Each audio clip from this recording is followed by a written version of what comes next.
안녕하십니까, 혜원입니다. 혜원의 불교 현대적 응용하기 108번째 드디어 마지막 시간이에요.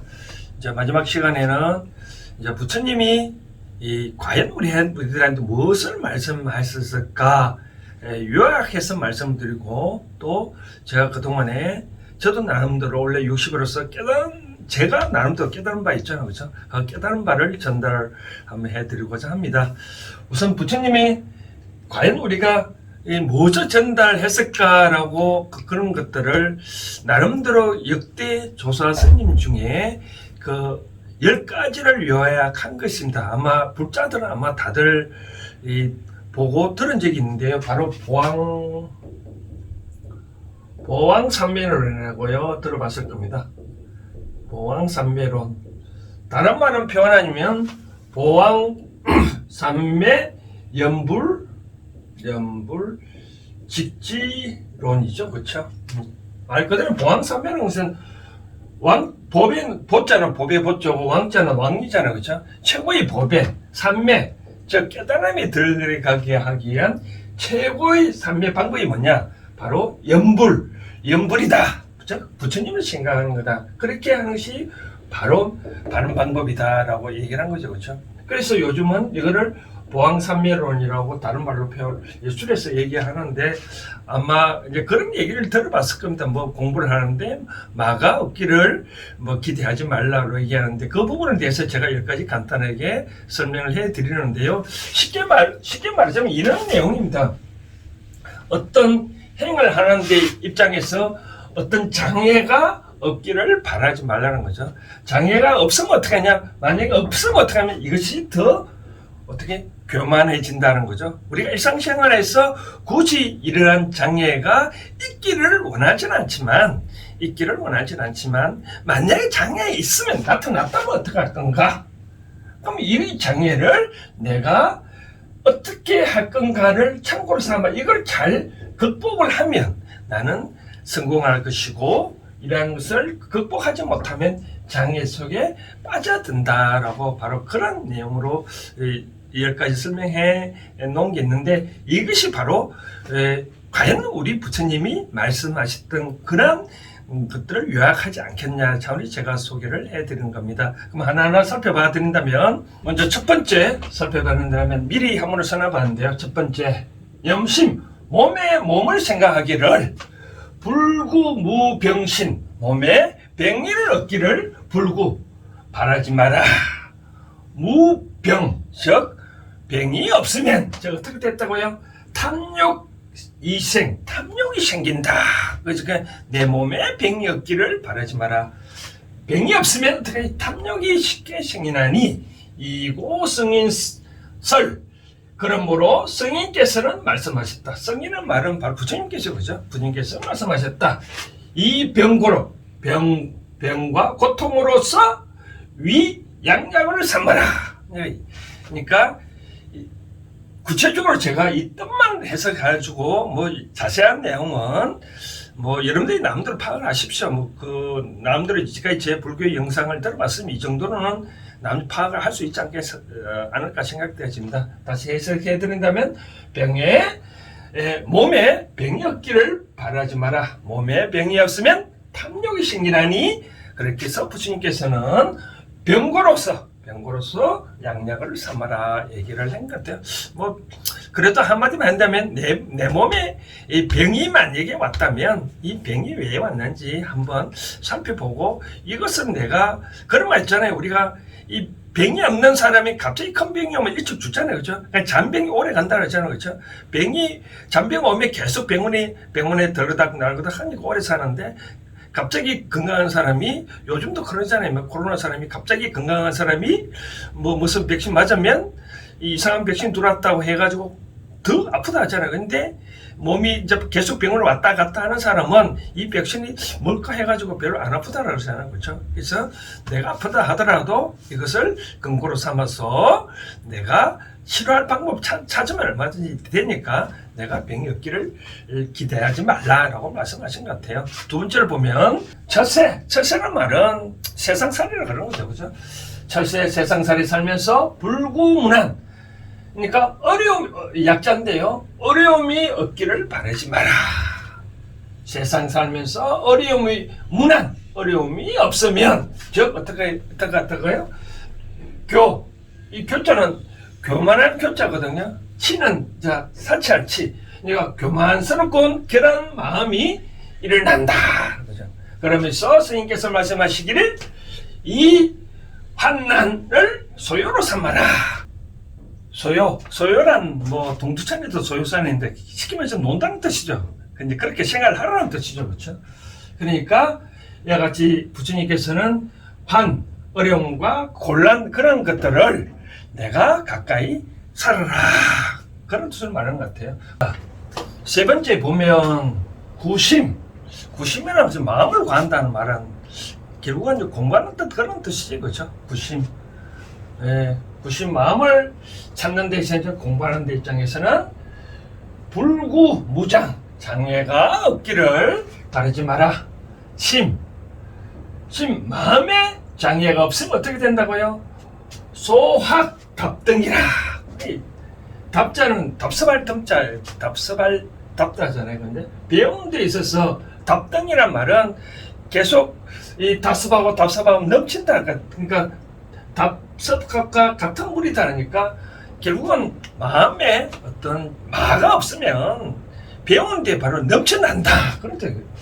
그렇기 때문에 스님께서 말씀하시기를 차장, 그러니까 차단과 이와 같이 장애를 해탈로서 삼아라 라고 말씀하시는 것 같아요. 그래서 이제 어떤 공부하는데 장애 없으면 너무 넘쳐나잖아요. 그렇죠? 그럼 어떻게 머리가 터질까요? 그렇죠?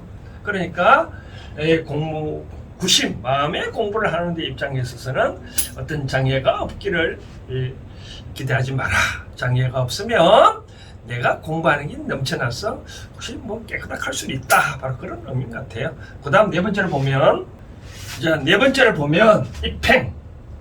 행은 아까 탐심에 있지, 이제 구심, 탐심, 마음을 찾는 이제 이 팽은 아마 수행하는 그런 것 같아요.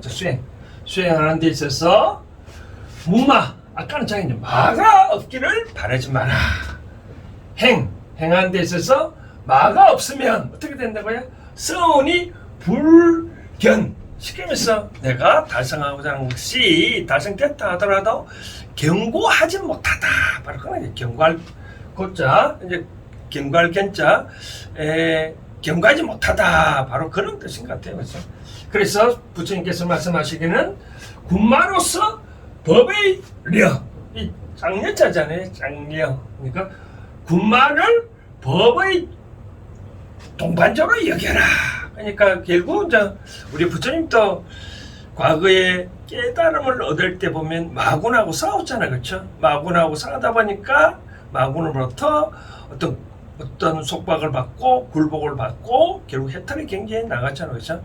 그러니까 어떤 수행하는 데 입장에서 마가 없으면 내가 깨달았던 수행 내용이 경과하지 못하다. 그러니까 어떤 그러한 말을 나의 법의 동반자로 삼아라. 바로 그렇게 말씀하신 것 같아요. 그 다음, 다섯 번째 봅니까? 모사는 것은 일을 깨하는 거죠. 그죠? 일을 함에 있어서 역성, 이성, 일이 쉽게 이루어지는 것을 바라지 마라. 일이 쉽게 이루어지면 이성, 일이 쉽게 이루어지면 뜻이 좋네. 경만해진다. 그러니까 어떤 일이 쉽게 이루어지면 누구나 다 할 수 있잖아요. 그렇죠? 그렇게 하게 되면 일의 성과가 낮게 된다. 바로 그런 뜻이네요. 그렇죠? 그러므로 부처님께서 말씀하기는 유난 성취. 그러니까 오랜 남음으로써 시간이 걸림으로써 그런 것을 세상의 성취로 삼아라. 바로 그런 내용 같아요. 그래서 일이 쉽게 이루어지기를 기대하지 마라. 일이 쉽게 기대하면 그 일이 뜻이 별로 보잘것없다. 그러니까 오랜 세월 동안에 그 성취할 수 있다고서 그렇게 마음을 삼아라. 바로 그런 얘기인 것 같아요. 자, 여섯 번째 보면니까 교종이네. 이제 교종. 정을 사귄다면 친구를 사귄다는 그런 의미네. 그렇죠? 교정, 친구를 사귀에 있어서 나에게 이익되게를 하는 것을 바라지 마라. 친구가 나한테 이익된다고 하는 것을 바라지 마라. 만약에 친구를 사귀면서 나에게 이익만 되게 한다면 휴손 도의, 그러니까 도의가 뭐 휴자가 좀 안 써놨는데 손해보는 내 도의가 어떤 친구 간의 도리가 깨어진다, 그런 의미네요. 그렇죠? 그러니까 이고성인설 부처님께서 말씀하시기는 이 폐교로서, 이 폐자가 피할 폐자잖아요. 교제를 피한다. 뭐 어떤 프리한부는 순결로 얘기 표현으로 풀이를 해놓은 게 있는데, 정확한 의미는 폐교는 이제 교제를 피한다는 거죠. 피한다. 폐교로서 자랑으로 삼아라. 내가 어떤 친구를 만약에 만약에 이익되게 한다면 그러한 친구를 내가 스스로 물러나는 거죠. 그런 것을 내가 자랑으로 삼아라. 다른 말로 표현하면 친구를 사귀되 어떤 그 자체, 어떤 내가 있는 그 자체로 사귀어야지 그 친구가 내한테 도움되고 다 이익되게 한다. 그러면 뭐가 된다고요? 바로 도의가, 나의 친구 간의 도리가 훼손되진다, 그죠? 저 친구는 나한테 이익되기 때문에 사귀고 이익되지 아니하면 멀리한다. 그러면 이제 도리가 멀어지는 거죠, 그렇죠? 기아 자동차 김준 회장 그런 얘기를 했다 그러는데, 일본에 이제 아들이 이제 일본을 갈 때 그런 말을 했대. 아버님이 친구를 사귀되 좋건 나쁘면 친구를 구분하지 말고 다 사귀라. 언젠가는 그 각자 적재적소에 다 너한테 도움이 될 것이다, 그런 얘기를 했대요. 그 다음 7번째 보면 사람에 있어서 불구순적, 어떤 사람이 있어서 그 사람이 순리대로 잘 따라줄 거라고 바라지 마라. 순세, 사람이 쉽게 나를 순종한다면 심필, 마음의 필이 자긍심이 일어난다. 쉽게 말해서 너무 자만심이 일어난다, 그런 거죠, 그렇죠? 그 사람이 어떤 내가 사람을 사귀는데 입장에서 그 사람이 순순히 내 어떤 뜻대로 잘 따라줄 거라고 그렇게 얘기지 마라. 얘기면 어떻게 자만심이 난다. 그래서 부처님께서 말씀하시기를 역적이죠, 그렇죠? 쉽게 반대하는 사람, 나한테 해치는 사람, 영인을 어떻게 하냐? 위원림으로 삼아 수풀에 있는 동산으로 삼아라. 그런 얘기는 거예요. 그러니까 그렇게 어떤 사람을 사귈 때 그 사람이 쉽게 내 뜻에 따라줄 거라고 생각을 하지 말고 오히려 내한테 쉽게 안 따라줄 거라고 생각하고 이를 베풀어를 하라, 그런 얘기인 것 같아요. 예를 들어서 비슷한 얘기를 하자면 누가 어떤 친구하고 약속을 했는데 이 시간 따져보니까 1시간 후에 도착할 것 같아요. 그런데 약속 시간 1시간 늦을 것 같아요. 그런데 실제로 내가 2시간 늦을 것 같다라고 해서 막상에 1시간 만에 가면 반갑잖아요, 그렇죠? 그러니까 어떤 일을 친구와 어떤 사람 관계 입장에서 쉽게 상대의 의견이 상대가 나의 의견에 딸 거라고 생각하지 마라. 바로 그런 얘기인 것 같아요. 그 다음 8번째 보면 그런 얘기인 것 같아요. 뭐냐? 덕을 베푸는데 있어서, 즉 보시함에 있어서 불구망보, 과보를 바라지 마라. 만약에 덕을 베푸는 데 있어서 즉 과보를 바라면 어떻게 된다고요? 즉 이유소도, 이 소도가 도모가 생긴다 말은 그 쉽게 말해서 안 좋은 일이 생긴다, 바로 그런 뜻인 겁니다. 그러므로 부처님께서 말씀하시기는 덕을 베풀 때 어떻게 하라고요? 버린다. 어떻게 신발 헌신을 버리듯이 하라. 기독교에서는 오른손이 한 일을 왼손이 모르게 하라 하는데, 부처님은 오른손 한 일을 오른손 자체만으로 모르게 하라 그러잖아요. 무주상 보시, 상에 어떤 뭔말 없이 보시를 해라. 바로 그렇게 말씀하신 것 같아요. 자, 9번째 보니까 견리, 이익을 보는 데 있어서, 견리가 말하면 사업을 하거나 어떤 장사를 하면서나 그런 의미 같아요. 견리, 이익을 보는 데서는 불구천분, 너무 넘치지는 마라. 넘친다, 그죠? 넘칠 첨자. 만약에 이익이 넘치면 천분하면 어떻게 되냐? 치심이 쉽게 발동된다. 어리세움이 쉽게 발생된다. 그러므로 부처님께서 말씀하기를 소리 위북이 작은 이익을 부기로 삼아라. 그런 얘기예요. 어떤 장사를 하더라도 크게 남으려고 이익을 하다 보면 어떻게 치심이 생기는 어리석게 된다 이거죠. 그렇죠? 결국은 망한다는 그런 뜻이겠죠. 이익을 너무 많이 내려고 하다 보면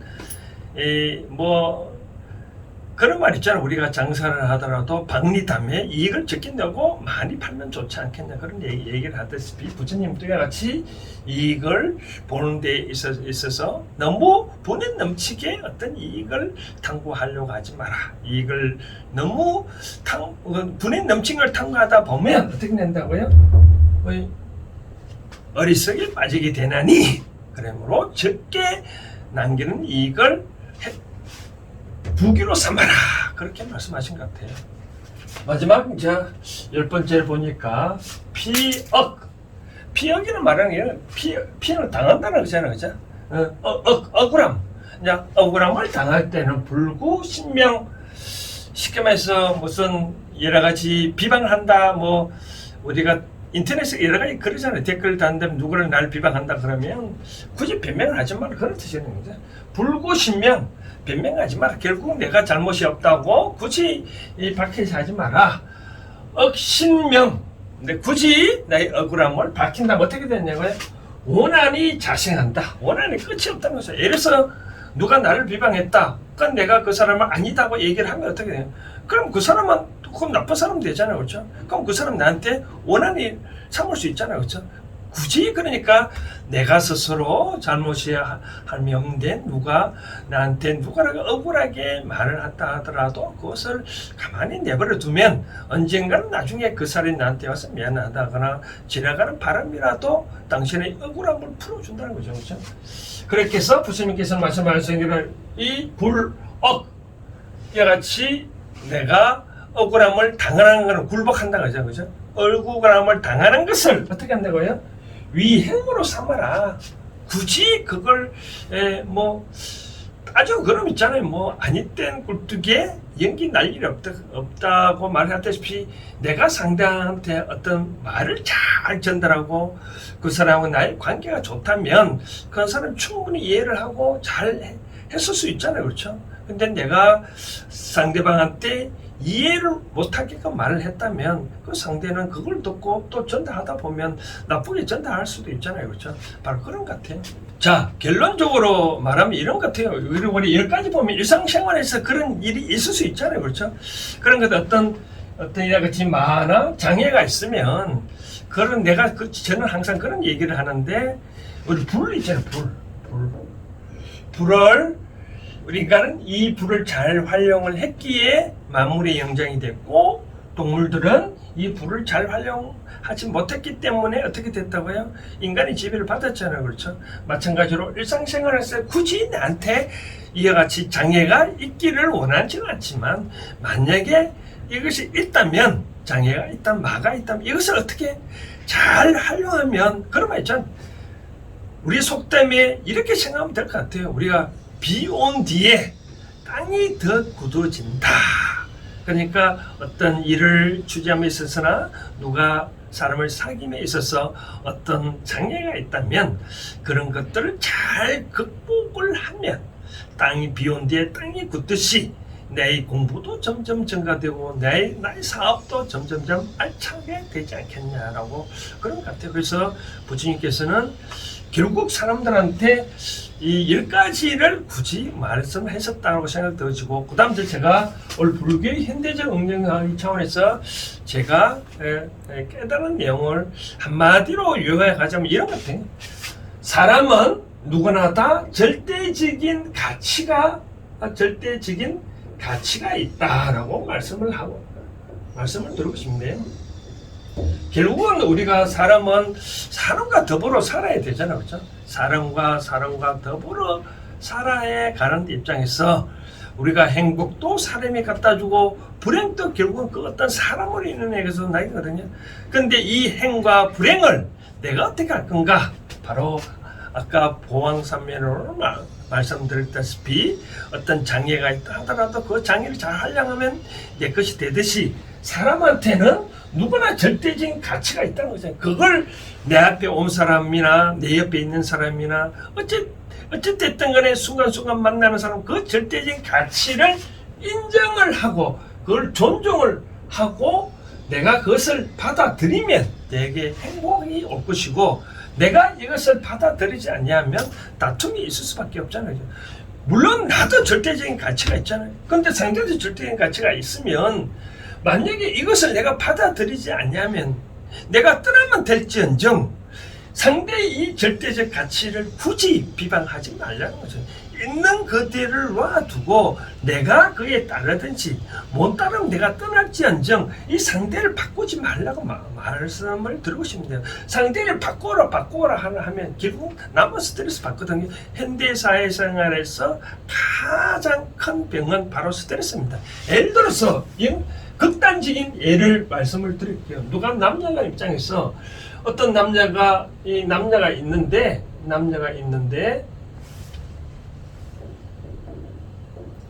남자가 있다.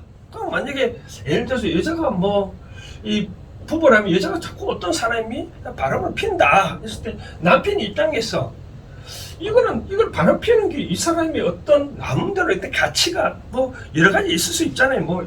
이 병일 수도 있는 거고 전생에 업일 수도 있거든요. 이런 업 때문에 어떤 사람이 현재 사회에 태어났다 이거죠. 그러면 나라는 남자 입장에서는 이러한 사실을 절대적으로 받아들이든 안 받아들이든 나의 가치 기준이 안 맞으면 끊으면 되는 거고 이 사람이 굳이 하지 말라고 말할 필요가 없다는 거죠. 물론 극단적인 예이지만 내가 그 사람이 싫으면 내가 떠나면 되는 것이지 그 사람의 절대적인 가치를 자꾸 바꿔라 그러면 안 바뀌면 이 사람은 어떻게 해요? 내가 스트레스 받고 쌓이잖아요. 그럼 고이 떠나오는 것이 최고 좋은 방법이다.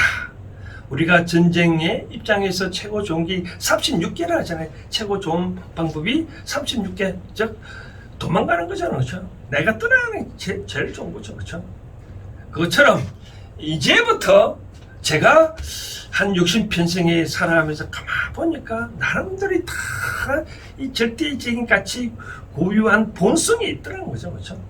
그런 본성을 내가 존중해주고 그 본성을 어떻게 내가 잘 이용하느냐에 따라 그럼 내가 성공한다. 아까 말씀드렸다시피 이 불을 인간이 활용했기 때문에 만물의 영장이 되었듯이 불을 포기한 자 동물들은 인간의 지배를 받았다는 거죠. 그럼 내 앞에 온 그 어떤 사람은 나름대로의 고유한 가치가 있음을 알고 그 가치를 내가 잘 어떻게 활용하고 나한테 어떻게 도움이 될 것인가 그런 방향으로 생활하는 거죠. 마찬가지로 아까 말한 보왕산면에도 어떤 장애가 있다면 이 장애를 쉽게 말해서 어떤 걸림돌이 있다. 걸림돌이다. 그럼 어떻게? 걸림돌은 어떻게 예를 들어서 이 물이 흘러가는데 이 돌이 있다. 중간에 있는 돌이 있다. 그럼 내가 이 건너가려면 걸림이 되잖아요. 그죠? 그럼 어떻게 하면 요거를 내가 나의 디딤돌로 삼아서 가면 쉽게 편하게 건너지 않겠느냐. 어떤 것이든 걸림돌이든 내가 해석하기 나름이다. 어떤 것이 남한테는 걸림돌이 될지언정 나한테는 디딤돌이 될 수 있다는 거죠. 그렇죠? 어떤 사람이 남들이야 같이 모두 다 본성 있고 절대적인 가치가 있는데 이 가치가 가진 것을 항상 걸림돌로 생각하면 그럼 나는 망할 것이고 내가 이 사람을 디딤돌로 생각하면 나는 나의 목적지로 간다 이거죠. 그렇죠? 그렇기 때문에 누가 내 앞에서 내가 생각하지 아니한 방향으로 잘못을 하거나 나의 기준으로 잘못을 하거나 내가 원하는 방향으로 행동을 하지 않았다 하더라도 그 사람 남들 본성이 있으니 그 사람을 탓하지 말라는 거죠. 그렇죠? 탓하면 어떻게 하냐? 그러면 나만 아프다는 거죠. 그러면 나는 그 사람이 나의 가치 기준이 맞지 않냐면 내가 떠날지언정 그 사람의 가치를 비방하지 말라. 그렇게 하면 나의 인생살이는 남은 기간에 무궁무한 행복하지 않을까. 그러면 모든 사람이 다 아름답게 보이는 거죠. 설령 아까 부처님이 말씀하시기를 설령 영린을 어떻게 나의 법의 동반자로 삼아라 했잖아요. 영린을 난 어떻게 법의 동반자로 삼아라. 그러면 나의 지식은 덤덤덤 견고하지 않겠냐라고 생각되어지거든요. 그래서 혜원의 불교 이같이 현대적 응용하기 시청하시는 우리 시청자분께서는 앞으로 이 순간 이후 내 주위의 모든 사람들을 하나의 나름대로 고유한 가치, 절대적인 가치가 있다고 생각을 하고 나름대로 그런 가치를 나의 디딤돌, 걸림돌을 생각하지 말고 나의 디딤돌로 삼아서 어떻게 내가 잘 대할 것인가 그런 점에 대해서 생각하면 좀 더 행복이 오지 않겠나라고 생각되어집니다. 혜원의 불교 현대적 응용하기 1008번째 이렇게 요 정도로 마감을 하고요. 6월 한 달 동안은 좀 월요일은 쉬고 7월 달부터 또 새로운 테마로 월요일에 찾아뵙겠습니다. 중간에 뭐 시사 영화나 시사 문제나 또 금요일날 행운을 드릴까요? 후일담 행식은 계속 저희 하고 월요일은 쉬었다가 7월 달에 이제 이런 주제로 할까 싶습니다. 이제 우리가 불교가 한반도에 넘어왔으면 이제 고려시대 이후부터 새로운 유교가 일어났잖아요. 그렇죠? 우리나라의 정신 문화가 불교에서 유교로 점점점 받아왔고 유교적 사상이 접해졌으니 유교의 핵심 가치가 뭔지 그에 대해서 현대적으로 제가 풀이를 해드릴까 계획을 갖고 있습니다. 오늘은 여기까지 하고 아무튼 제 방송을 시청하신 모든 분들에게 성불하시길 기원합니다.